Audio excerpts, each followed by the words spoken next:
নমস্কাৰ, স্বাগতম জনাইছোঁ সকলোকে ৰুবিজ ডেইলি লাইফছ ব্লগছলৈ।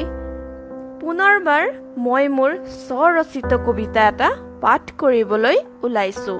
আশা কৰোঁ ভাল পাব। কবিতাৰ শিৰোনাম কৰ্ম। জীৱন যুঁজৰ যাত্ৰাত আগুৱাবলৈ মন ডাঠ কৰা মানৱ সমাগমৰ পৰা আছতীয়াকৈ চলা। সকলোৱেতো পথত খোজ কাঢ়ি যাব, কোনোবাই ইতিহাসৰ পৃষ্ঠাও লুটিয়াই চাব।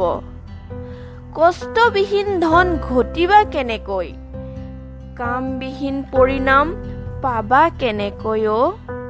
লক্ষ্যত উপনীত হ'ব নোৱাৰিলে শৰীৰত তৃপ্তি লাভ পাবা কেনেকৈ?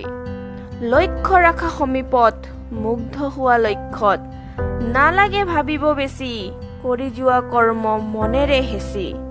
নিজৰ কৰ্মত মনোনিৱেশ কৰা, কঠোৰ শ্ৰমৰ পৰিণতি সন্মুখতেই পাবা। যোনে নিজ পথত কৰ্ম কৰি আগুৱাই যায়, 10জনেও তেওঁক সঁহাৰি জনায়।